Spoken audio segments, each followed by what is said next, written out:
Hello friends, welcome back to my channel. तो आप लोग के लिए एक वैकेंसी आई जो कि आई है यूको बैंक की तरफ से। जी हाँ, यूको बैंक की तरफ से एक वैकेंसी आई है जो कि है स्पेशलिस्ट ऑफिसर की पोस्ट है। आज ही के दिन यानी कि 24 अक्टूबर के दिन ये पब्लिश हुई है। तो आज इस वैकेंसी से रिलेटेड सभी इन्फॉर्मेशन के बारे में इस वीडियो में हम लोग पूरी डिटेल से कवर करने वाले हैं, तो इसलिए इस वीडियो को लास्ट तक जरूर देखिएगा। तो चलिए शुरू करते हैं इसे। दोस्तों, सबसे पहले अगर मैं बात करूं इसकी वैकेंसीज़ के बारे में, तो देखिए इसमें जो है 7 प्रकार की पोस्ट हैं। सिक्योरिटी ऑफिसर, इंजीनियर्स जो कि सिविल इलेक्ट्रिकल आर्किटेक्ट के इंजीनियर की पोस्ट है, economist, statistician, IT officer, chartered accountant और चार्टर्ड अकाउंटेंट्स की एक और पोस्ट है जो कि जेएमजीएस। इसमें जो आपकी स्केल्स हैं तो वो समझिए, एक जेएमजीएस फर्स्ट स्केल है और एक एमएमजीएस सेकेंड स्केल की यहाँ वैकेंसीज़ हैं। तो ये 2 प्रकार की यहाँ स्केल भी हैं। तो टोटल नंबर ऑफ वैकेंसीज़ की अगर बात करें तो टोटल वैकेंसी यहाँ आई हुई है 91 वैकेंसी, जैसे कि यहाँ कैटेगरी वाइज दी हुई है, आप लोग यहाँ से देख सकते हैं। तो ये तो हो गई आपकी टोटल वैकेंसी। अब अगर हम लोग बात करें कि इसकी जो ऑनलाइन एप्लीकेशन की डेट है वो कब से स्टार्ट हो रही है, तो देखिए ये आपकी स्टार्ट हो रही है 27 अक्टूबर से। आप इसका फॉर्म भरना स्टार्ट कर सकते हैं। 27/10/2020 से स्टार्ट होगा, जो कि 17 नवंबर 2020 तक आप इस फॉर्म को अप्लाई कर सकते हैं। तो समय आपके पास काफ़ी अच्छा है, 20 दिन का समय है। इस बीच आप लोग इस फॉर्म को अप्लाई कर सकते हैं।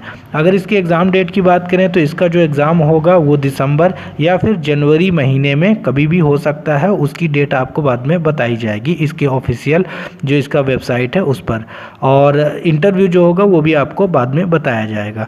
तो इस प्रकार की यहाँ पर आपकी ये वैकेंसीज़ होने वाली है। अगर हम लोग इस वैकेंसी की सैलरी की बात कर लें तो देखिए इसमें जो आपके जेएमजीएस फर्स्ट स्केल में अगर जितनी भी वैकेंसीज़ आती हैं, अगर उसमें आपकी जॉब लगती है तो उसकी जो सैलरी है वो 23,700 रुपये से स्टार्ट होगी, जो कि बाद में 30,560 रुपये या फिर 42,000 रुपये तक जाएगी।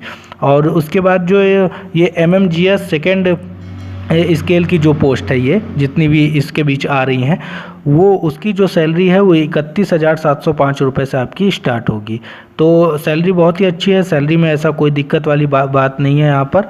और उसके बाद एक चीज़ और मैं आप लोग को बताना वाला हूँ, इसकी कुछ ज़रूरी चीज़ें, कि देखिए ये जो वैकेंसीज़ होगी ये जो है वो प्रोबेशन पीरियड में रहेगी। प्रोबेशन पीरियड का मतलब ये है कि यहाँ पर आपको 2 साल तक जो जेएमजीएस के स्केल फर्स्ट के अंतर्गत जो वैकेंसीज़ हैं उसमें अगर आप सेलेक्ट होते हैं तो आपको यहाँ 2 साल तक काम करते रहना रहेगा, तब आप इस जॉब में परमानेंट होंगे। 2 साल तक ये जॉब आपकी टेम्परेरी रहेगी। अगर आप 2 साल पहले छोड़ देते हैं तब तो छोड़ देते हैं, उसका कुछ आपको फिर पेनल्टी भरना पड़ेगा। लेकिन आप 2 साल तक काम करे रहते हैं तो फिर आप परमानेंट हो जाएंगे, फिर ऐसा कोई पेनल्टी वाला रूल नहीं है। और अगर आप एमएमजीएस से रिलेटेड जो भी पोस्ट है इसमें अगर आप उसमें ज्वाइन होते हैं तो उसमें सिर्फ 1 साल का प्रोबेशन पीरियड है, यानी 1 साल तक आप काम करते रहने चाहिए, उसके बाद आप परमानेंट हो जाएंगे। तो देखिए यहाँ जो security officer, engineer, statistician, chartered accountant, ये सब जो हैं वो जेएमजीएस स्केल फर्स्ट की पोस्ट हैं। तो इसमें 2 साल का यहाँ आपको सर्विस पीरियड होगा, और जिसमें अगर आप छोड़ते हैं तो आपको यहाँ 2 लाख रुपए का बॉन्ड भरना पड़ेगा और एप्लीकेशन जीएसटी जो लगता है वो अलग। और जो इकोनॉमिस्ट की पोस्ट है, चार्टर्ड अकाउंटेंट सीएफए की पोस्ट है, और साथ में नहीं, सिर्फ ये दोनों पोस्ट के लिए 1 साल का यहाँ सर्विस पीरियड है। इसमें भी सेम 2 लाख का बॉन्ड भरना पड़ेगा अगर आप पहले छोड़ देते हैं 1 साल के तो। और उसके बाद एक पोस्ट बस है आईटी ऑफिसर की, जो कि जेएमजीएस फर्स्ट की, यहाँ 3 साल का पीरियड है आपको। यहाँ इस पोस्ट के लिए अगर आप आईटी ऑफिसर में ज्वाइन होते हैं तो इसमें आपको 3 साल तक काम करना पड़ेगा, उसके बाद आप इसमें परमानेंट होंगे। इसमें भी ये सेम रूल है।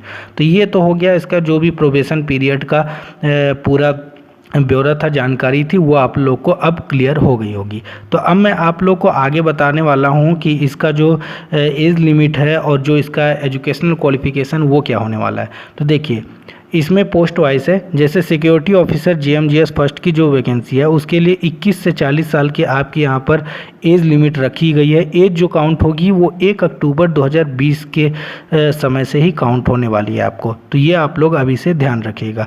और इसमें जो इस पोस्ट के लिए जो क्वालिफिकेशन मांगी गई है वो आपका ग्रेजुएशन कंप्लीट मांगा गया है 60% मार्क्स से। 60% मार्क्स से आपका ग्रेजुएशन कंप्लीट होना चाहिए, चाहे आपने बीए, बीएससी, बीकॉम कुछ भी किया है तो आपका आपका यहाँ चल जाएगा।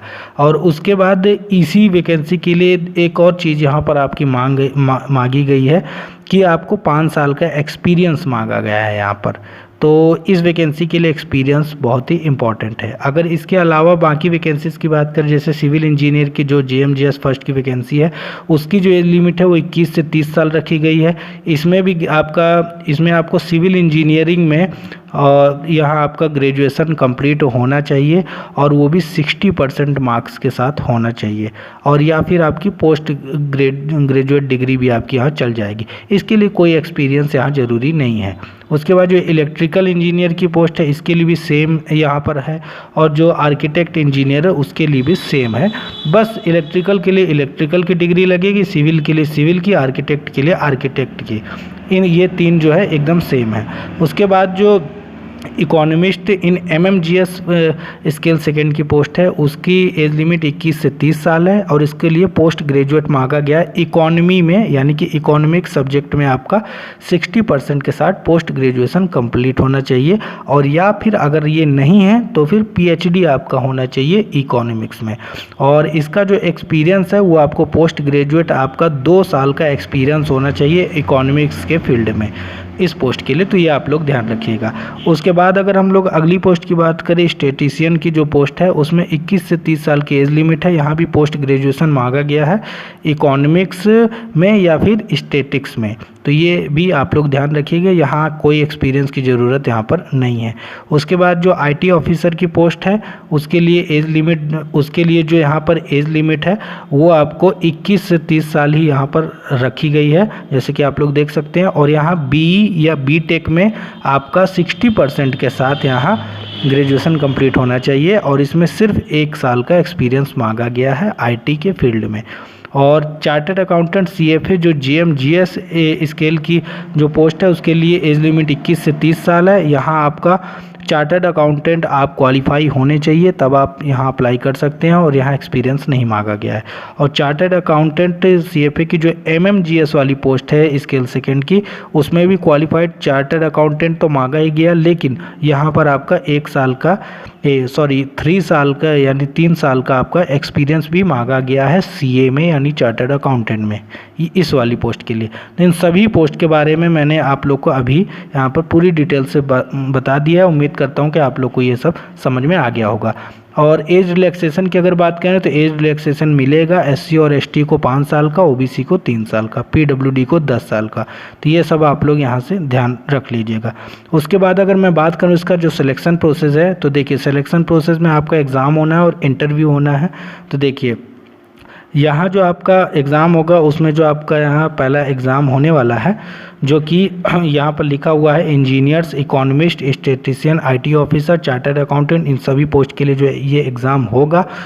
तो इस एग्ज़ाम में आपका रीजनिंग आएगा 50 क्वेश्चन 50 मार्क्स का, इंग्लिश 50 क्वेश्चन होंगे 25 मार्क्स के, और मैथ आएगा आपका 50 क्वेश्चन 50 मार्क्स का। और प्रोफेशनल नॉलेज यानी कि आप अगर जैसे सिविल इंजीनियरिंग से बढ़ते हैं तो आपका सिविल इंजीनियर से रिलेटेड क्वेश्चन आएंगे 50 क्वेश्चन 75 मार्क्स के। और अगर मान लीजिए आप इकोनॉमिक्स से हैं तो इकोनॉमिक के क्वेश्चन आ जाएंगे, आप जिस भी फील्ड से होंगे उसके क्वेश्चन यहाँ पर उतने पूछे जाएंगे। तो टोटल 200 क्वेश्चन आने वाले हैं, 200 मार्क्स के आपके यहाँ पर, और 2 घंटे का आपका यहाँ टाइम होने वाला है। तो ये आप लोग अच्छे से ध्यान रख लीजिएगा। और जो भी पेपर जो आपका होगा वो बाइलिंगुअल होगा, यानी कि इंग्लिश में भी होगा और आपका हिंदी में भी होगा। यहाँ साफ साफ लिखा हुआ है तो डाउट में नहीं रहिएगा। इंग्लिश हिंदी दोनों ही लैंग्वेज में आपका यहाँ एग्ज़ाम होने वाला है। उसके बाद अगर हम इसकी एप्लीकेशन फ़ीस की बात कर लें तो देखिए एप्लीकेशन फ़ीस जो यहाँ पर होने वाली है वो UR, EWS और OBC कैटेगरी के लिए 1000 रुपये की होगी, और SC, ST और PWD के लिए 100 रुपये की यहाँ फीस रखी गई है। GST 18% अलग लगेगा। तो उस प्रकार हम बात करें तो इसका 1180 हो जाता है UR, EWS, OBC के लिए, और इनके लिए SC, ST, PWD के लिए 118 रुपये हो जाता है। तो फ़ीस तो काफ़ी ज़्यादा है, लेकिन अगर आप इंटरेस्टेड हैं तो आप इस फॉर्म को ज़रूर भरिएगा। फ़ीस जो है नॉन रिफंडेबल है, यानी कि बाद में ये वापस नहीं होगी। तो इस प्रकार ये भी आप अच्छे से ध्यान रखिएगा। बाकी इसका जो ऑफिशियल वेबसाइट है यहाँ पर है www.ucobank.com पर आप जाकर इसे अप्लाई कर सकते हैं। अप्लाई करने का लिंक और इस नोटिफिकेशन का लिंक मैं आप लोग को डिस्क्रिप्शन में दे दूँगा, वहाँ डायरेक्ट भी जाकर आप इसे अप्लाई कर सकते हैं। तो इस वैकेंसी से रिलेटेड जितनी भी इन्फॉर्मेशन थी उन सभी इन्फॉर्मेशन को मैंने इस वीडियो में आप लोग को पूरी डिटेल से बता दिया है। अगर अब भी कोई डाउट हो या किसी प्रकार का क्वेश्चन हो तो आप लोग कमेंट बॉक्स में ज़रूर इसे पूछ सकते हैं, वहाँ मैं आप लोग के क्वेश्चन का आंसर ज़रूर दूंगा। तो अगर ये वीडियो पसंद आया तो इसे लाइक कर दीजिए, चैनल पर नए तो चैनल को सब्सक्राइब करके ऑल का बटन ज़रूर प्रेस कर दीजिए, क्योंकि हम यहाँ इसी प्रकार की लेटेस्ट जॉब अपडेट के बारे में बताते रहते हैं, चाहे वो गवर्नमेंट सेक्टर की हो चाहे प्राइवेट सेक्टर की। तो चलिए मिलते हैं किसी नेक्स्ट वीडियो में किसी नेक्स्ट वैकेंसी की अपडेट लेकर। तब तक के लिए thank you so much, have a good day.